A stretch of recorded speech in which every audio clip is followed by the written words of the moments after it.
Before Mac Dre got murdered, did you guys have any sort of relationship or no? Actually, it wasn't a relationship. We didn't have any problems with each other.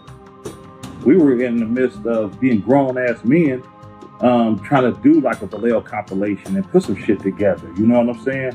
And this is the honest to God truth. People try to make certain people because they fell off. They want to say certain shit about E-40 and Mac Dre like we were the worst. I never had a problem with Mac Dre. Dre last song, what was it? On What's Really Going On was Young Brother Down to Break It for Everything. And Mr. Flamboyant is a song I never sang. I'm not with the click shit. I'm straight with the sick shit. And any South sucker, I'm ready to get with. Ramped out, crest down. Okay, he banging.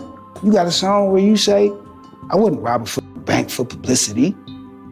I went in the bank, they pressed the button. They must have mistaken me for Andrea. So, okay, you shot back.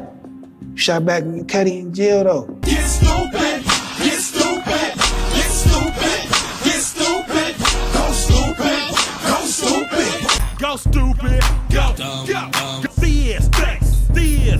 What up, YouTube family? This is a Sticky Situation TV presents. I just want to say thank you so much to all my true supporters who keep this channel going. This is really my dream, doing something I truly have passion for. I can't tell you guys how much I appreciate all of y'all. I've hit almost 60k subscribers in 9 months with only 38 videos. I'm on the road to 100k subscribers by the end of the year. So if you haven't already, please subscribe to my channel right now and don't forget to like and comment while you're at it. Anyways, let's get to the video. Today we're going to the West Coast in the city of Vallejo, California. So before getting into the video, I just want to say that I'm gonna be doing a dope Mac Dre documentary. So I'm not gonna get too much into stories and details about Mac Dre because I'm saving them for the documentary. But I decided to make a few short videos about certain situations. My Mac Dre documentary is gonna be insane, man. Trust me, I'm the first who's gonna be speaking on detailed situations that no one ever spoke about. I'm gonna show never seen before pictures of the fake club promoter who set up Mac Dre and pictures and information of the men who killed Mac Dre. I really did my homework on this and been holding it back until I get more experience with doing my content and better at my craft all around, so the documentary is dope as hell. So with all that being said, let's get to the story. The D-boy, B-boy era in Vallejo in the 80s, Mac Dre and E-40 were on the come up. While still in the game, they started taking rap serious. Mac Dre and E-40 were from two different hoods in Vallejo that didn't get along. Mac Dre being from North Vallejo in the Crest, and E-40 being from South Vallejo in the Hillside. There is no connection with both rappers, but before we get into all that, in the Crest, they had their own crews coming from different streets in the whole hood, and before they all came together as one, they had inner beef going on that wasn't too serious. Before Mac Dre started popping with the whole rap thing in the Crest, REEK Daddy, who was also from the Crest, was doing his thing making tapes for the hood. Mac Dre wasn't just yet doing his thing with the rap, and he was still also new to the hood. Mac Dre wasn't originally from the Crest. After he was born in Oakland, Mac Dre's mother moved to East Vallejo, which wasn't a hood. Mac Dre went to Hogan High School that was closer to where he lived at, but a lot of students from the school came from the Crest. So that's where Mac Dre met a lot of his friends that were from the Crest, which led to him kicking it in the Crest, where he learned a lot of his game from. Mac Dre later started repping the Crest, making a name for himself, and would be one of the starting members from the Romper Room crew. So before Mac Dre started popping with the rap and making a name for himself throughout the hood, REEK Daddy, being a little older than Mac Dre and originally from the Crest, was known for his underground demos in the hood. REEK Daddy was also known in the hood for rocking parties. Mac Dre and the Romper Room crew were from Leonard Street and REEK Daddy was from Mark Street. Although they were both from the Crest, the hood was divided. Mac Dre started becoming really popular after he dropped the song Too Hard for the radio, and right after, REEK Daddy decided to make a tape dissing Mac Dre and even diss Kilo Kurt from the Romp. Mac Dre responded with a tape dissing REEK Daddy, and this is where the SIG tape started from. Siggin' or SIG means roast or roasting. The tapes got popular in Vallejo, starting from REEK Daddy and Mac Dre. It got to the point where when parties would go down in the Crest, they would pass out flyers that said no romps allowed, and when the parties would happen, then Mac Dre and the Romper Room crew would still pull up. And right when the diss songs would come on in the party, Mac Dre and his crew would get into a fight with REEK Daddy and his peoples. DJ THIZZ was the popular DJ in the Crest who would record both REEK Daddy and Mac Dre, stop the whole beef between both of them. DJ THIZZ would even have parties and would record Mac Dre, Miami the Most, and REEK Daddy all freestyling together, sigging on each other just for the fun. One day in the Crest, E-40 pulled up on Kilo Kurt from the Romp and tells them he got nothing to do with this beef and plays them a song from his cousin Little Bruce who is dissing Mac Dre. After Mac Dre heard it, he responded with his own diss. This would start a back and forth between Little Bruce and Mac Dre. Coming at Bruce and the clique. All them fools can suck my dick. Talk real bad about your crippled grand. We can go switchblades, me and you. In my backyard with both the crews, the Romper Room and the clique, man. I bet you punk niggas can't get names. You mixed breed, Korean and black. Is your mama in the kitchen cooking dogs and cats? Say South Side, Hillside, and the MVPs. If them niggas want some funk, we gon' take it to the CCC. Let me. Your crippled grand, she ain't tripping. The bitch doing things in the Special Olympics. The Mac, PSD, and REEK Daddy would make their own sick tapes dissing Lil Bruce. Lil Bruce was dissing everyone from the Crest all by himself. E-40 and the clique would stay out of it. This beef between Little Bruce and Mac Dre started getting out of hand. Kilo Kurt said on an interview that during the beef, Little Bruce shot at him and even sketched his name Little Bruce on his candy paint and on top of his soft top on his car with a blade. Before the beef with Little Bruce and everyone in the Crest, Kilo Kurt was cool with him. And Little Bruce also went to the same high school as Kilo Kurt and Mac Dre. The clique and Celly Cell would sneak dissing Mac Dre on a tape, and Mac Dre responded with a diss straight to E-40 and the clique and Celly Cell. He wouldn't only diss E-40 and Celly Cell, he dissed the whole hillside. After E-40 dropped Mr. Flamboyant in 1991, Mac Dre dropped his album What's Really Going On in 1992. On the album, Mac Dre dropped a song On My Toes where he took a shot at E-40 and the clique. Mac Dre and his people from the Crest claimed that they started saying Sick With It before E-40 named his record label Sick With It and felt as if E-40 stole it from them. On March 26, 1992, Mac Dre gets arrested along with Kilo Kurt and Jay Diggs for conspiracy to rob a bank. So while Mac Dre is in jail, it stopped his rap career, and at the meantime, E-40 started coming up. E-40 then dropped his first solo debut album titled Federal, November 10th, 1992, which later on, Doobie felt that it was strange that E-40 dropped an album named Federal right after Mac Dre catches a federal case and goes to the feds for 5 years. On the album, there was a few Mac Dre disses. On one song, he rapped about how he was in a bank to cash a check and the bank teller wasn't giving him no respect and was stereotyping him. The bank teller then presses the button a bank teller would press if they were getting robbed, and E-40 says how the bank teller must have been mistaking him for Andrea. He then says how he wouldn't rob a bank for publicity. I said, wait a minute, baby, you mistaken me for Andrea. I'm not a telltale rat here, wannabe. I wouldn't rob a fucking bank for publicity.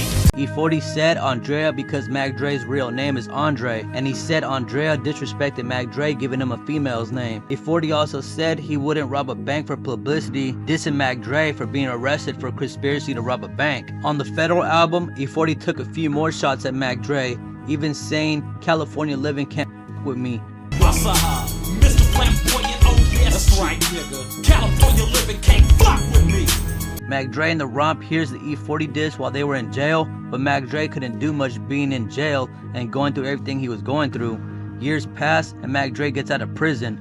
Mac Dre's partner Miami the Most had a good friendship with Little Bruce, even though Mac Dre and Little Bruce had their little beef back in the day. So Mac Dre asked Miami what's up with Little Bruce. Miami the Most told Mac Dre that Little Bruce was like forget rapping and he was a pimp. So Mac Dre told Miami the Most that he wanted to see it for himself and to take him to Little Bruce. Miami the Most takes Mac Dre to Little Bruce's house, and Mac Dre and Little Bruce chopped it up, and he was telling Mac Dre how he was pimping now. 3 weeks later, Mac Dre pulled up on Little Bruce with 3 white females, telling Little Bruce that he's getting it out of a female now also. This is when Mac Dre started the whole pimp/rapper persona. Mac Dre was always a Mac, but now he was a real pimp. While Mac Dre was in prison, his cellie was a pimp from Filmo named Chuck, who laced Mac Dre up with a lot of pimp game. Mac Dre was even curling up his hair with rollers while he was in prison, so when he got out of prison, he met up with Little Bruce and he was ready to pimp. So that's how Mac Dre and Little Bruce became good friends. Mac Dre would even even become cool with BLEGIT from the Click, and Little Bruce and BLEGIT would be featured on the song Vallejo on Mac Dre's album Rapper Gone Bad that dropped in 1999. BLEGIT became real cool with Mac Dre and THIZZ Entertainment. Not sure why it was only BLEGIT out of everyone from the Click, but you would even see BLEGIT kicking it with Mac Dre and THIZZ on DVDs.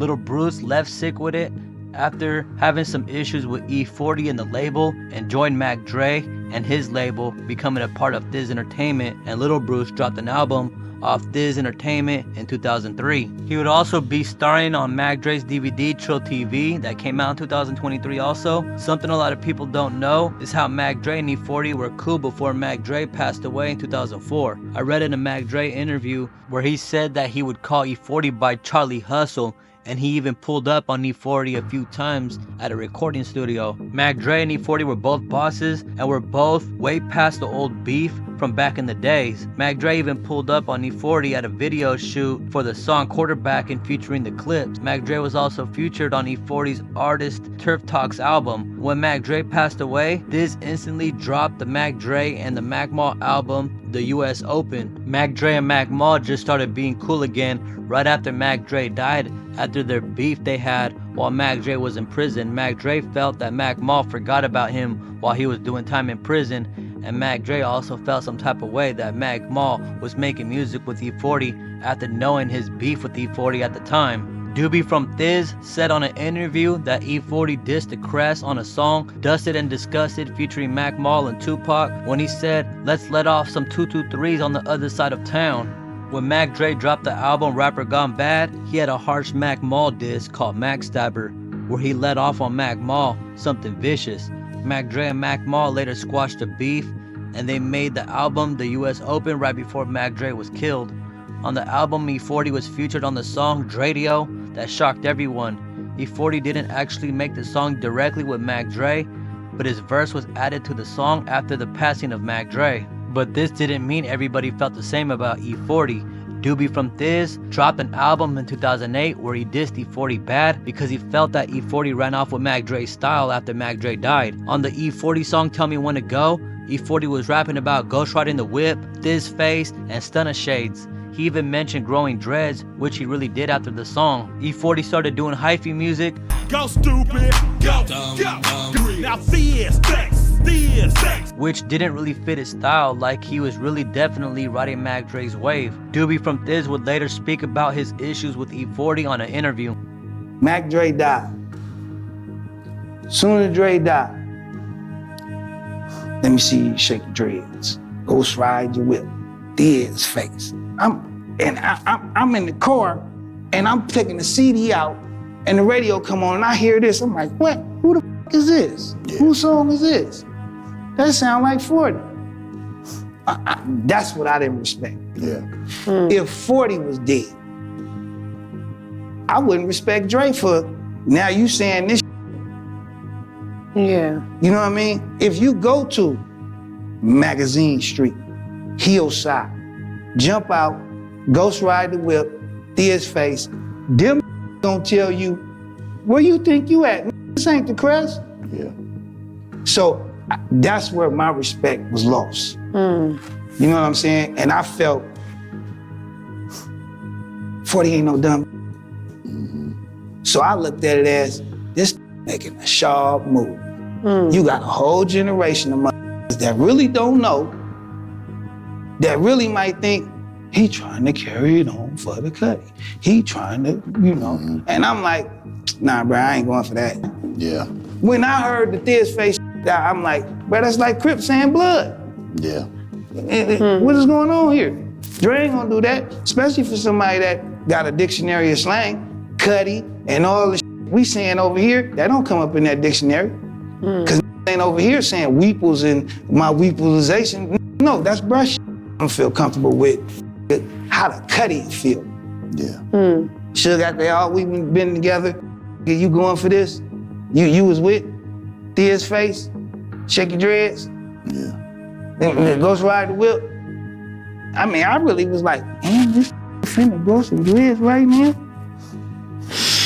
cut them dreads off and went right back to the real E-40 real fast, huh? Little Bruce, who is also E-40's cousin, also dropped a full album dissing E-40 and breaking down their issue. E-40 seen Little Bruce at the Bars Award in 2006 and tried to holla at Little Bruce on stage while E-40 went up to perform, but Little Bruce denied his request. This was on film and you could maybe still find it on YouTube till this day. E-40 went on VLADTV and said how he never had beef with Mac Dre and decided not to speak on their old beef. Before Mac Dre got murdered, did you guys have any sort of relationship or no? Actually, it wasn't a relationship. We didn't have any problems with each other. We were in the midst of being grown-ass men, trying to do like a Vallejo compilation and put some shit together. You know what I'm saying? And this is the honest to God truth. People try to make certain people because they fell off. They want to say certain shit about E-40 and Mac Dre like we were the worst. I never had a problem with Mac Dre. Nothing seriously ever popped off with THIZZ Entertainment and Sick with it, and it's been respect for years now. So I'm gonna end it there for now, and I'll be doing that Mac Dre documentary soon, so be on the lookout for that. Rest in peace to the legend Mac Dre. Please like, comment, subscribe to my channel if you haven't already, and until next time, I'm out.